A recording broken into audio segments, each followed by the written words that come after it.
guys, Ramblin Bob here again with another update with the E600LFP by Pecron. Alright, let me start off by saying that this is obviously a sponsored review continuation. Pecron was nice enough to send me this little unit, and I'm testing the GBs out of this thing. And just before I show you my new idea that I came up with, that will probably work very well for me in my instance, and it might even help you guys. Okay, I just want to show you the capability. This is a very, very capable little box here. Okay, let's start up by, let's put this over here. Okay, let me get some stuff moved around. This is a 1200 watt oil electric heater. So you're not going to be able to see it, but you can kind of see it there. It's so big. It's here, let me show you. It's this big old thing. So it doesn't really fit on my my little workbench here, but we're going to turn this bad boy on, and I just want to show you the capabilities of this thing. Okay, so we're going to run that. That's a 1200, but we're going to run it at 900 watts because I need a certain configuration to show you the awesome power of this little box here. Okay, and then we're going to take this little guy. Now this little guy is a 400 watt electric heater. So we're going to plug that one in here, and we're going to use up all the outlets. Now you only get 3, but you can very simply extend those with, you guys ever see those little 3-packs where you get the small little, let me see if I got one of these guys. So if you ever wanted to have just a little bit more, you can get one of these. Now these things cost about $2. That's nothing. maybe $3 now. This was only $2, and then you could put it right here in this one. Now notice that instead of 1, 2, 3 outlets, you have 1, 2, 3, 4 outlets. It's not much, but hey, you might need that extra outlet for, say when Grammy comes over and she's got her laptop or something. Who knows? I mean, it's just there for an extra thing, but you can definitely expand it. I wouldn't put it in the middle because it kind of eats them all up, but if you put it off to the right, you can still have access to the USB-Cs, the A's, and the other AC receptacles. So you have 1, 2, 3, 4 ACs and 4 DCs, and then you have your 12 volt. So a little thing like this really can expand it when you need one more outlet. And it seems like with either power stations or any outlets or extension cords for that matter, when you guys you know, hook up extension cords that have those little multi-boxes or power strips, you always seem to be one short. So that's a neat idea for $2. Definitely worth $2. Okay, so we'll put that aside. We'll hook these guys back in. I believe it was, this one is the 1200, which we're going to run at 900. Okay, this one is 400. Okay, and then we're going to put this little bad boy here, and I'm going to aim them away from me because, guys, it's a summer day, and you know what? It's already hot. But the only way to get a good resistant load is to put heaters on it to, you know, kind of test this thing and see how good it actually does. So you put this little bad boy in there. All right, so you have 3 AC receptacles being used. Okay, there you go. And like I said, if you did it this way, you could have this here with this little extender box thing, and then look at this, guys. Look at this. So now you have an extra 4. Look at that. Look at that. A 4th one. See that? So you could have 4 outlets. That's very, very useful and very, very cheap, guys. Run out and get one of those. If you have a power station, you should always have one of these just for backups. That way you have an extra outlet. So as you saw how it works, obviously power packs would be too big, but 4 regular United States AC cords, boy, that's a heck of an idea. And like I said, it's $2. You can get them anywhere. Okay, so I just want to show you the power of this thing. So we're going to turn on the DC, okay, and then we're going to turn off the AC. Now this is why I want to get a fair start with the machine, and I'm going to turn this heater on, which is 400 watts, this one on, which is let's see, if I put it there and I put it there, the heat will go upwards, so it won't bother me that much. And then this one I have to turn on the fly. So as soon as I turn this on, there it goes. Okay, now notice that let's see, it takes a second obviously, and then there goes the heater. So I'm going to turn this one on real quick. See, and now you have the power surge. 1388 is where it stopped. But the reason it did that is because obviously I turned on the big heater last, so I'll do it the other way now, guys. Okay, I was hoping to get a fresh start, but I forgot that these heaters have an on-off button. These are kind of old school buttons. Very dangerous too, guys. Heaters like this, because there's no tip over thing where they turn off. They just stay on all the time. So if you use heaters like this, guys, you got to be always aware of your surroundings and where your heater is and what it's close to. Okay, so we're going to do it again here. We're going to turn on the AC. I'm going to turn off the DC because we don't need it. You know what? Let's leave it on. It looks cool with all the buttons. Okay, so let's turn this bad boy on here. This is at 900, this is 200, and that's 400. Oh, okay, we overpowered it. Okay, so obviously it's the startup of the big one. Okay, let's do it again. Maybe I didn't go to the medium. See, the problem is that this is a 1200 watt heater and it needs 1500 plus to start. So let's do that, and let's see what it's drawing first. Let's keep an eye on it here. Okay, it's on medium, so that's 900. See, okay, so we're bringing out 900. Now we're going to turn on the 400 watter and let that go for a second. Look at that, 1398. Oh, and there's your power surge. Okay, so we're going to take this one off because obviously that's too much power, right? So, but let me show you. Let's see which one this is now. I got cords all over the place. I think it's this one. There you go. Okay, so what we're going to do is we're going to take this bad boy and replace it with another 200 watter. And then we're going to plug this in here. Okay. That's what tests are for, guys. If a test comes out perfect every time, I always question it. So now we're going to run the same. Let's turn the AC back on. We're at 89% battery. We're going to turn this one on. Let's see. Okay, there. As soon as you hear the beep, that means the power is going through. This is going to pull out 900. That's going to pull out 200, and that's going to pull out 200. Watch this, guys. Look at that. 1200, 1313. 1300, 1300 watts, and this bad boy runs it like a champ. Now I'm going to turn these away from me because they're a little hot. Okay, so you can still see that they're on. Well, they're kind of still towards me, but you know what I mean. I'm trying to get that heat away from me. You can see that the lights are still on, guys. Here, I'll put them on top of each other. All right. Okay, so you are burning 1300 capable watts out of this little box. Now, obviously, I don't recommend doing this all the time because it's a lot of strain on 600 watt hours of battery. Usually what I like to do is I like to keep it equal. If you have 600 watts of batteries, you should really pull out 600 watts max out of the machine, and obviously this does way more than that if you need it. So I look at the longevity of the batteries and the battery cells. As you see, it runs it just fine. It's 1264. Heaters drop obviously when they heat up, but a very capable little box like this. Now it says I can run this for just over half an hour, and that's an amazing amount of power to you know, to be able to run from this little box. This box weighs 20 pounds. I always call this one the toy, hence the toy box. I have everyone knows I have the E600LFP with all the battery banks, and that's 8,000. But I came up with a pretty cool idea. Now that we know this runs good, just in case you guys didn't see that other test of the amazing power output of this thing, and it's not getting hot at all, and I mean not at all. So we'll take this little bad boy here, and we'll hit that. Look at 80 degrees, guys. Here, I'll do a sweep here. Here's the screen, 82, 81, 80, about 81, 82. Okay, I'm pretty sure that the MPPT controller board is right here. Let's see the top. The top is kind of where the heat would settle, and you can see it's only about 82.9. I saw 83 there. There's an 84 right in the middle. So obviously the center is where the heat is. The fan is not on, and it's running really good. So, but now I want to show you guys something that I thought of that could or would really help me in a situation, possibly you guys. Okay, so let's turn all these off because, like I said, guys, it's summer. It's summer and it's hot already, so I'm not trying to make my workshop any hotter. Boy, it's got to be 80 degrees in here at least. 82. Okay, so it's 80, guys. It's 82 degrees in here already. Holy cow! And then I got you know, crazy heaters going on. So let me put these away real quick here.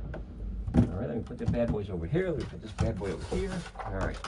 Okay, the crazy heaters are out of the way. So now this is what I came up with as far as my idea. Okay, give me 1 second and let me surprise you with either a good idea, a silly idea, but I thought it would really come in handy for someone who needs it. So let's get rid of this for a second. And let's put up this big guy. Now you guys all know what this is, right? This is an EB3000 battery by Pecron. Now I wouldn't go out and buy this specifically for what I'm about to do. However, if you do the van life thing, this really could come in handy. Here, put this up here on top of it now. Notice it fits perfectly right in that little groove right there. And now you have kind of like a super pimped up little box here, where just imagine if I could get that 3,000 watts inside this unit and use this as the head unit, kind of like Bluetti and the bigger older daddy of the Pecron does, the E2000. If you have another one of these laying around, or if you want to use it for my idea. Now my idea is, like, let's say you're camping. Okay, let me turn all this what was on, hold on. Okay, turn it all back on. Say you were camping, okay, and you're base camping and you have one EB3000, which is 3,072 watt hours of power. That's a lot of power, guys. This would eat it up good. Now this is 614, I believe. Let's see. Yeah, 614 watt hours. So altogether you have over 3,600 watt hours of power. Now, this was my idea. Say you had your solar coming in, okay? So you would have this guy here. Okay, this is your solar run with your 5-pin aviation port, and then your MC4s that would go to your solar panel. Now this goes obviously in this side, okay, which is your 5-pin aviation, and then when you plug this in, this will obviously input power, and then the charging lights are on the other side, which you can't see because the space I have to work with is kind of small. But let's say you have a cable coming in, which I'm going to do this one, okay. So this is, I don't think this is hooked up to anything outside, but I just want to show you how I would do it, okay. So this is just an MC connection that goes to an auxiliary panel that it goes outside, and then that goes into the panel like that. And then I did this, like I said, just for reference, so you can kind of see how I did it, okay. And then this obviously would go like this.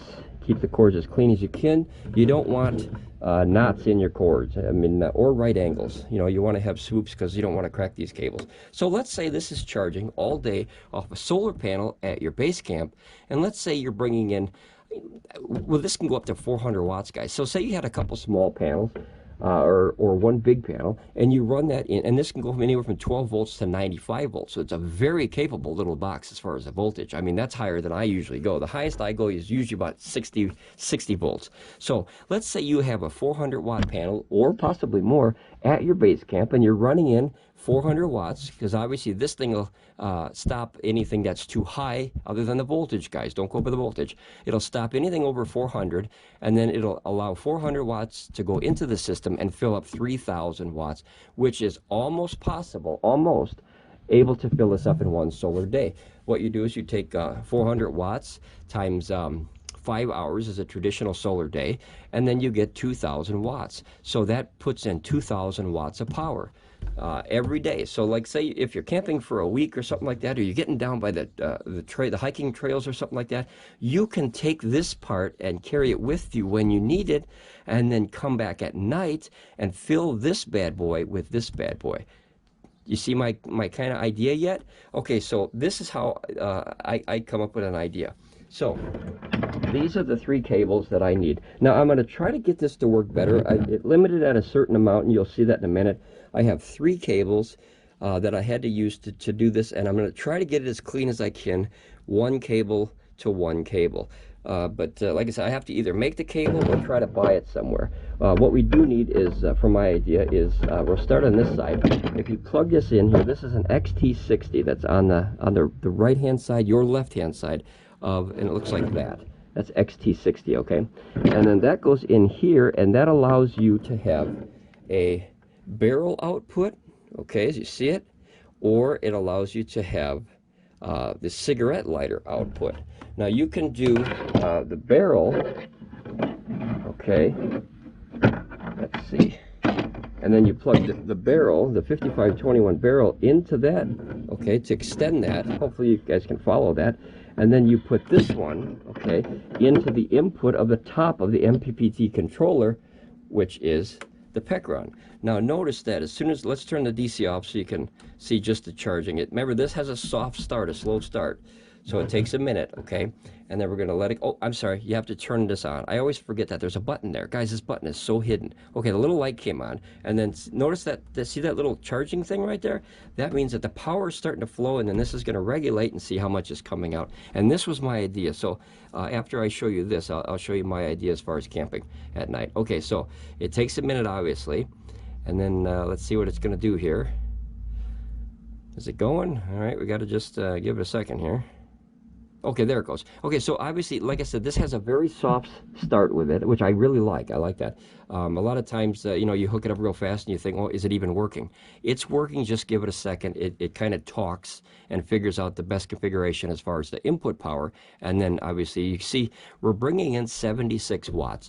Now, you would say, well, big deal, 76 watts, that would take a long time to charge. Exactly. So if you went out and used this down by the pier or something, down by the fishing river, or on a nature trail, wherever you take this, you know, you're going to have a picnic out there, you take the small box that doesn't weigh 60 pounds like this big old hunkin' thing, right? You take the small box out and set it by your picnic table, your fishing spot, or even in your boat, guys. As long as you have a safe place to put something like this, you put it inside your boat and use it for auxiliary, for, who knows, radio, light. If you do night fishing, you can do your lights. Okay, so now we're bringing out 77.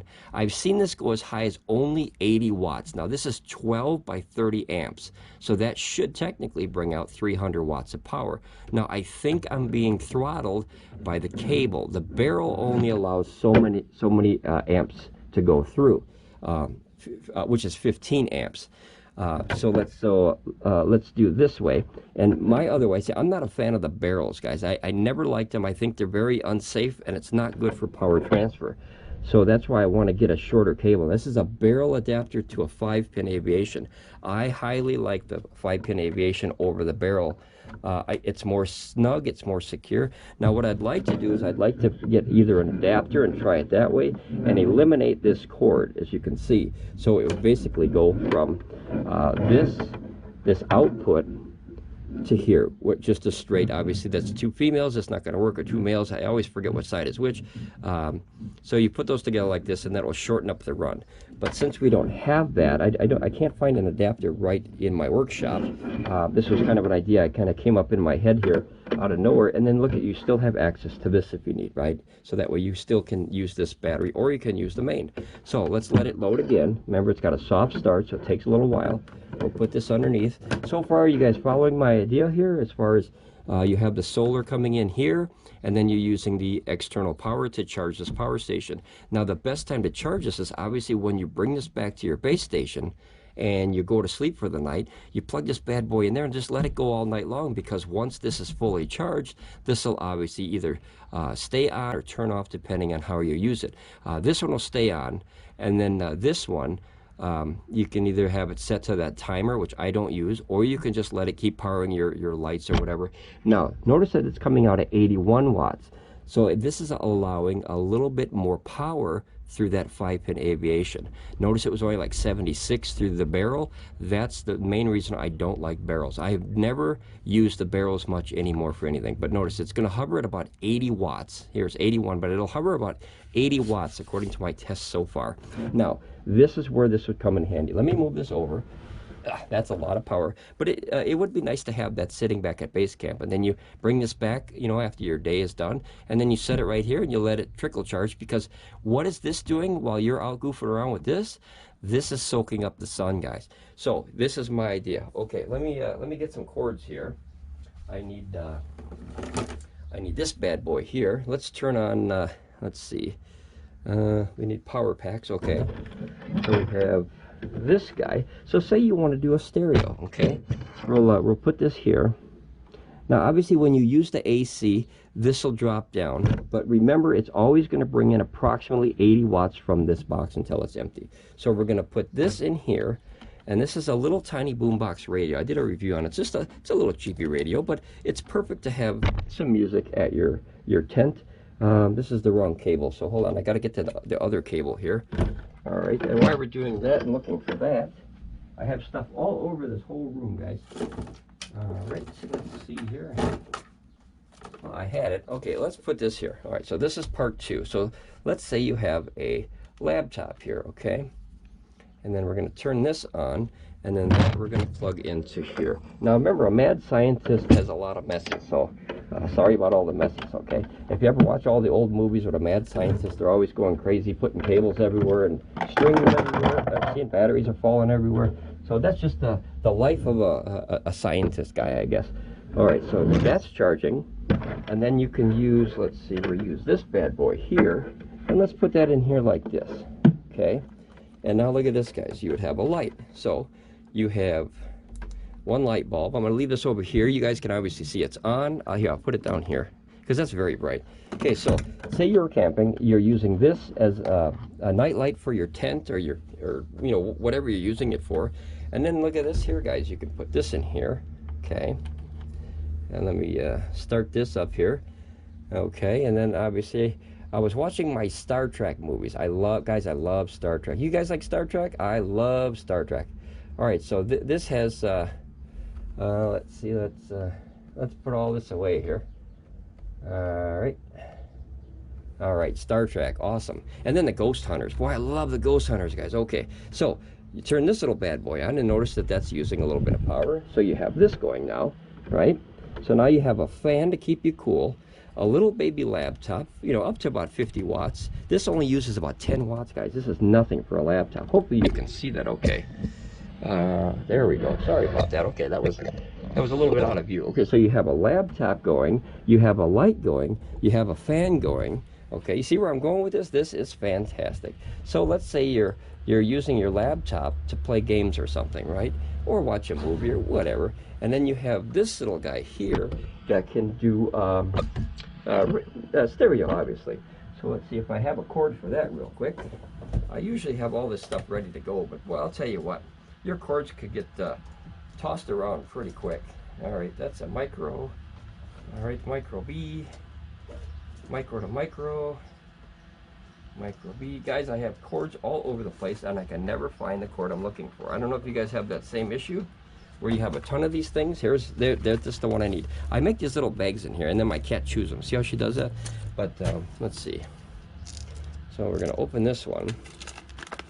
Now hopefully that light is not too bright where you can't see the screen. I'll put it down there, okay guys, and then you can still see we're bringing in still that 80 watts from the battery, remember, because we're using some of the DC, and how this works is it minuses the DC as you use it. So if I were to unplug the light and the fan, this would obviously go back to about 80 or 81. I'm just going to say 80 because that's what it seems to hover around. Okay, so you got your laptop that's running, and look at, you're only using 10 watts. Guys, it's nothing. This laptop is running at 10 watts, okay? This is running at about probably 2 watts, and that's running probably at about 6 watts, 5 or 6 watts. And then you have this one, okay, and you plug that in here. Like I said, mad scientist, guys, mad scientist. Okay, this one, look at all this spaghetti. Isn't this crazy? Obviously, you'd have a nicer, cleaner run than this. This is just for test. And then you plug this bad boy into here, and then notice that this little light came on. The little, it's hard to see, but see that little red light? Okay, so that means that that's charging, and this has a battery pack in it. But say, let's, you know, just pretend for argument's sake it doesn't, and you're able to, you know, power this by either USB or an AC plug. Okay, so now notice it went down 1 more watt because it's putting 1 watt in there. That means the battery's probably almost full, but that would trickle charge this and keep this running all night long. So think of that: a light, a fan, a laptop. It can be all the way up to, you know, about 80 watts, because remember, you're going to bring in 80 watts, so you can put a bigger laptop. I just like the smaller one because this is my camping gear. You have the light, the fan, keeps you cool, that so you could see, this so you can watch your movies and whatnot, play your games, whatever. And then you have, obviously, when you turn this bad boy on, you can see those little lights in there. See, it says blue and it says USB there, and then see the little lights flashing in there? It's not the fanciest of speakers, but boy, it works good as a Bluetooth speaker. And then I'll turn it up just for a second because I guess YouTube doesn't like when you play music. So I'll turn it up.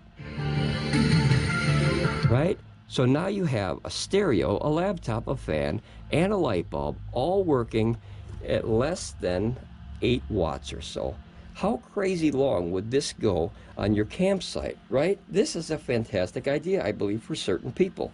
If like I was saying, don't run out and buy one of these just for this unless you like the idea. Someone had mentioned that you could buy 4 of these and then just you know, keep one at the base and charge up. That is true. However, if we were to use this configuration and say we were pulling out a little bit more, you don't have the longevity. So that's where this idea kind of sparked in my brain, that this would run literally a week probably. I don't even have the math figures. 3,600 divided by 10. Guys, that's hours upon hours upon days upon days. And then remember, the solar is charging this up. So even if you pulled this out a little bit stronger, let's say you pulled out 80 watts. Guys, you're still talking days, right? Days to knock this battery out. And this whole time, this one is keeping that one charged. As you can see, it's charging the fan, the light, the stereo, and the laptop. Let's see if we can eat up a little bit more power here. Let's see, this one. This one. There we go. Okay, so I'm turning the screen brightness up a little bit, and that way it uses a little bit more power. Now notice it only went down to 71, and remember this is coming in probably about 80 watts. I'm going to see if I can get this to come out a little bit stronger, and that's kind of why I made the videos, to get ideas from you guys too, as far as how we can get that power out a little stronger. I know this is only 15 amp input, but if we had 12 times 15, that's about 120 watts. And I'm wondering how come I'm not getting the full, and I believe it's the barrels that are holding me back. The barrels are just very, very like lukewarm at best, so they're not hot. But notice these big cables can run that 15 amps like nothing. If I had a higher input here, I could run out of there into the 5-pin, and I have a feeling if I could get a XTC directly to the 5-pin, I can bring out that 120 watts. So that's my next test, to see if I have to find a cable first. That's the thing. I might mod one of these and then mod one of those. And if you know what you're doing, it's fun to mod stuff because you use it in a different way than they expected when they manufactured this stuff. But the neat idea there is, like I said, you're at your base camp. This is hooked to a solar panel. This is bringing in up to 400 watts continuously all day while you're out goofing around, doing your fishing, you're swimming, whatever you're doing, and this is up on the beach, and say you have a little stereo playing it, or you're charging your phone, or whatever you're doing. Hell, you can even use like that, what's that, that Elon Musk guy? He's got that, boy, I keep thinking of Terminator. Skylink. Okay, so you have that Skylink Wi-Fi in the middle of nowhere with a laptop there. You're sitting there having a picnic, doing some swimming, doing some fishing, doing some boating, whatever you want to do. I mean, you can get out and enjoy life again. This is a fantastic technology for that. Or if you're just in your RV and you happen to have a small one like this and you want a big battery bank that you can hook this to and have all that extra reserve power when you bring this little guy out. Now, I obviously like the E600LFP. I like that better because obviously it has a higher battery capacity and a higher inverter. However, we were able to bring out 1,300 watts on this little guy. 1,300 watts, and the pure sine wave and the voltage stays at 119. That's unbelievable for a small little box like this. This thing is no heavier and no bigger than an average car battery. Well, actually, a car battery is probably like 40 pounds. This is 20 pounds, so it's about half of a traditional car battery, and it can put out power for hours at 1,300 watts. When you have it connected to the solar, you can run it all day. It just doesn't care. This is a monster little toy here, and that's why I call it the toy box. I kind of get, when I like something or don't like it, I always give it a nickname, and that way I remember it. Like you guys remember the charging brick, the AC charging brick? I named it the lunchbox. If you guys remember, I wasn't a fan of that, and I told Pecron, and they actually brought out a new one because I don't know if I yelled at him or sorry, Pecron, but I really disliked the lunchbox because it reminded me of back in the 70s where the guys used to have the thermos in there. It just had that kind of vibe to it. I like the new one that they gave me. And then, like I said, to be able to run all this in the tent at night, and notice this is charging, guys. This isn't even discharging yet. It's just pulling some of the power from this big old battery through and then putting into the laptop, the music, which is here, and then you have the fan and the light. I think, guys, I think this is a win-win. Plus, you know, not to mention you're bringing in 80, so you could put your phone in there and charge that. You could put you know, the tablet, if you want to use your tablet and go crazy and have all kinds of things. I mean, you would be the most pimped up little tent in the whole community of the campground if you had all this and you had just like one of those little dome tents and you had all this going on in there. I mean, that's crazy. And then, like I said, when you leave, you take this little bad boy and go wherever you go, leave this in your tent charging, right, in a safe spot, of course, and leave that the MC4 is kind of coming into the 5-pin aviation, and now you're charging up this battery all day while you're out having fun with this guy down at the beach or whatever. Guys, let me know your comments. If you like this video, if you like the idea, hit that like button. It shows me that you're following along, you like the content, you're using your brain outside of what it's kind of meant to. It's called thinking out of the box. It's trying to come up with different ways than the manufacturers came up with to use their items. And I don't think, well, I can guarantee that they didn't expect this to hook up to this, to run all of this for the entire night with absolutely no reserve. This would get to 100 watts in no time, or 100% in no time. And then, as you can see, all this stuff would be going all night long. So just imagine that. Imagine you sitting in the middle of a tent and you have a fan on your face, a light on the top of the tent hanging by these little things. I made a video of these guys. These are really cool. They hook on the little top up there, and you can hook them literally. There's no heat. You can put them anywhere. Put them in the center of your tent, in the middle of your RV. The radio, obviously, you know what that is. And then this goes on a standby, as you see, but now it's back on. So, I mean, look at all this stuff you can do on this technology. Guys, if you're not excited about this technology, you're missing my point, because I am excited. This has changed my life as far as, you know, I used to try to do all this stuff on car batteries and hooking up, you know, alligator clips and all this stuff, an inverter box. What a mess. This is a mess too. However, this is a mess that can be cleaned up, and next thing you know, you put one cord in and you have a nice clean display in your tent without all the safety hazards of all the spaghetti everywhere. But yeah, guys, and if you're not a subscriber yet, oh man, get up there and hit that subscriber button. It doesn't cost you anything. You can follow the channel. We have great conversations. I have a lot of people that come to this channel with a lot more intelligence than I have, and a lot more experience with this stuff, and we all kind of throw our ideas back and forth, and we come up with crazy little scientific stuff like this, so you can enjoy this stuff even better than what it was designed for. All right, guys, ramble on, be safe, and I'll talk to you next time on Ramblin Bob Reviews. Bye!